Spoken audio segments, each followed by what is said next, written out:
amigos da Bíblia, tudo bem com vocês? Vamos dar início no vídeo 79, o Conselho de Jetro. Jetro, sacerdote de Midian e sogro de Moisés, soube de tudo que Deus tinha feito por Moisés e pelo povo de Israel, como o Senhor havia tirado Israel do Egito. Está escrito no Êxodo 18:1. Moisés tinha mandado Zípora, sua mulher, para a casa de seu sogro Jetro, que a recebeu juntamente com seus 2 filhos. Um deles chamava-se Gerson, pois Moisés dissera: tornei-me migrante em terra estrangeira. E outro chamava-se Eliezer, pois dissera: o Deus de meu pai foi o meu ajudador, livrou-me da espada do faraó. Êxodo 18:2-4. Jetro, sogro de Moisés, veio com os filhos e a mulher de Moisés encontrá-lo no deserto, onde estava acampado, perto do monte de Deus. E Jetro mandou dizer-lhe: eu, seu sogro Jetro, estou indo encontrá-lo, e comigo vão sua mulher e seus 2 filhos. Êxodo 18:5 e 6. Então o Jetro, sogro de Moisés, ele era sacerdote em Midian. Veja, ele não adorava a Deus. Ele era um sacerdote de Midian. Até então, os midianitas adoravam outros deuses. E quando Moisés fugiu do Egito e foi parar lá em Midian, ele conheceu Zípora e se casou com ela. Se casou com a filha de Jetro. E então depois eles vieram para o Egito para libertar o povo. E agora Moisés estava de volta ao terreno, ao deserto do Sinai, que era a região onde moravam os midianitas. E o Jetro, então, permitiu que a sua filha e seus netos fossem visitá-los, passou uma temporada com eles lá, e agora Jetro estava dizendo: olha, Moisés, eu estou indo aí levar a sua esposa e os seus filhos. E o Moisés foi encontrar com ele no deserto. Então Moisés saiu ao encontro do sogro, curvou-se, beijou-o, trocaram saudações e depois entraram na tenda. Então Moisés contou ao sogro tudo quanto o Senhor tinha feito ao faraó e aos egípcios por amor a Israel, e também todas as dificuldades que tinham enfrentado pelo caminho e como o Senhor os livrara. Está escrito no Êxodo 18, versos 7 e 8. O Jetro alegrou-se ao ouvir todas as coisas boas que o Senhor tinha feito a Israel, libertando-o das mãos dos egípcios. Disse ele: bendito seja o Senhor que os libertou das mãos dos egípcios e do faraó, que livrou o povo das mãos dos egípcios. Agora sei que o Senhor é maior do que todos os outros deuses, pois ele os superou exatamente naquilo de que se vangloriavam. Êxodo 18, 9, 11.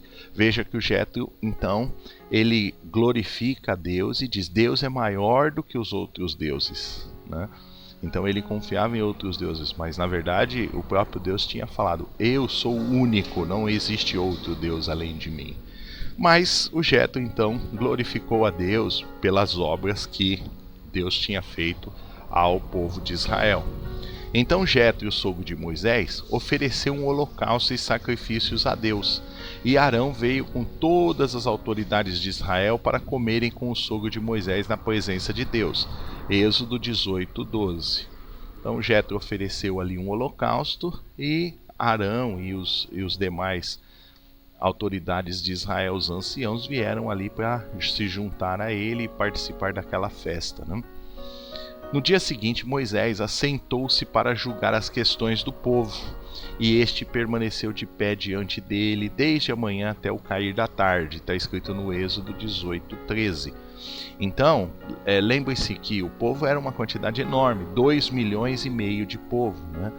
E com certeza entre eles haviam ali aquelas discussões do dia a dia. E toda vez que havia uma discussão entre eles, alguma demanda que eles estavam ali fazendo, então tinha o juiz, e o juiz era Moisés, e Moisés é que julgava o povo. Então chegou o dia do julgamento, lá um dia marcado. O Moisés então sentou na cadeira para julgar ali as pendências, as questões do povo, e o Jetro ficou ali, e aquilo perdurou o dia todo. ficou Moisés julgando e o povo esperando do lado de fora a sua vez, e Jetro ficou ali do lado dele o dia inteiro vendo o julgamento. Quando seu sogro viu tudo o que estava fazendo pelo povo, disse: "Que é que você está fazendo? Por que só você se assenta para julgar e todo este povo espera de pé desde amanhã até o cair da tarde?" Êxodo 18:14. Moisés lhe respondeu: "O povo me procura para que eu o consulte a Deus. Toda vez que alguém tem uma questão, esta me é trazida e eu decido entre as partes e ensino-lhes os decretos e leis de Deus." Êxodo 18:15 e 16. Então Moisés dizia ali para o Jetro, né? "Não, eu tenho que ficar aqui porque eles querem que eu consulte Deus na causa deles e que faça justiça, né? E então ali eu ensino os decretos e a lei de Deus dentro da minha mente, porque até então não tinha uma lei escrita ainda." Então o povo procurava Moisés porque era o sábio, né? Era a pessoa que conhecia, que falava com Deus, e para que a causa fosse julgada com justiça. Respondeu o sogro de Moisés: "O que você está fazendo não é bom. Você e o povo ficarão esgotados, pois esta tarefa lhe é pesada demais. Você não pode executá-la sozinho." Então o Jetro explicou para o Moisés ali: "Olha só, você fica aqui o dia inteiro, o povo fica exausto esperando do lado de fora a sua vez, e só você executando isso sozinho. Lembra que o povo é 2,5 milhões, quase 3 milhões de povo, imagina quantas demandas tinham, né? E Moisés ficava sozinho." O Jetro percebeu isso e disse: "Não está bom o que você está fazendo. Ouça-me agora, eu lhe darei um conselho e que Deus esteja com você. Seja você o representante do povo diante de Deus e leve a Deus as suas questões. Oriente-os quanto aos decretos e leis, mostrando-lhe como devem viver e o que devem fazer." Êxodo 18, 19 e 20. "Mas escolha dentre o povo homens capazes, tementes a Deus, dignos de confiança e inimigos de ganho desonesto. E estabeleça-os como chefes de 1.000, de 100, de 50 e de 10. Então olha o conselho que o Jetro deu para Moisés: escolha dentre o povo homens, né, capazes, tementes a Deus, dignos de confiança e inimigos de ganhos desonestos. Ou seja, homens inteligentes, que temem a Deus, homens de confiança e homens que não se corrompem, homens dignos, inimigos de ganhos desonestos, que não se corrompam para poder julgar as causas, né? Estabeleça-os como chefes de 1.000, de 100 e de 50 e de 10. Foi o conselho. Então uma boa ideia, né, que o Jetro teve. E criou-se então pequenos grupos, né? Então existia o líder de 1.000, de 100, de 50, de 10. Então o líder de 10 resolvia a causa ali entre os 10. Aí se tivesse alguma dúvida ia para o líder de 50. Se tivesse alguma dúvida ia para o líder de 100. Se tivesse alguma dúvida ia para o líder de 1.000. E se assim mesmo ninguém conseguisse resolver e chegasse a uma condição, então levava para Moisés. Então diminuiria muito o serviço do Moisés, né? Eles estarão sempre à disposição do povo para julgar as questões. Trarão a você apenas as questões difíceis. As mais simples decidirão sozinho.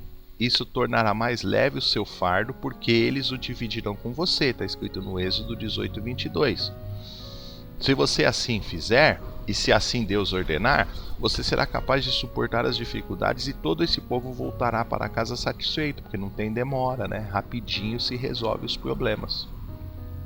Moisés aceitou o conselho do sogro e fez tudo como ele tinha sugerido. Escolheu homens capazes de todo Israel e colocou-os como líderes do povo, chefes de 1.000, de 100, de 50 e de 10. Êxodo 18, 24 e 25. Estes ficaram como juízes permanentes do povo. As questões difíceis levavam a Moisés, as mais simples, porém, eles mesmos resolviam. Então, chegamos à seguinte conclusão, né? Sem mudança não há crescimento. Então olha só, Moisés mudou, ele começou a crescer na sua liderança. Ficou mais fácil, né? Porque ele dividiu o povo em grupos e delegou responsabilidades. Ficou menos cansativo. Moisés não trabalhou sozinho. melhorou a qualidade de vida. Todos fizeram uma pequena parte. O povo teve mais paz, o povo começou a participar das decisões. O povo mudou, trabalhando, porque eles não paravam, né? Trabalhando, não houve tempo para criar problemas. Isso era o resultado dos pequenos grupos, né? Ficamos por aqui. Se você gostou desse vídeo, dá um joinha para ajudar a divulgar. E se você quiser continuar lendo a Bíblia numa forma interativa, você que está chegando agora, gostou desse vídeo, quer continuar recebendo vídeos como esses, se inscreva no canal Amigos da Bíblia.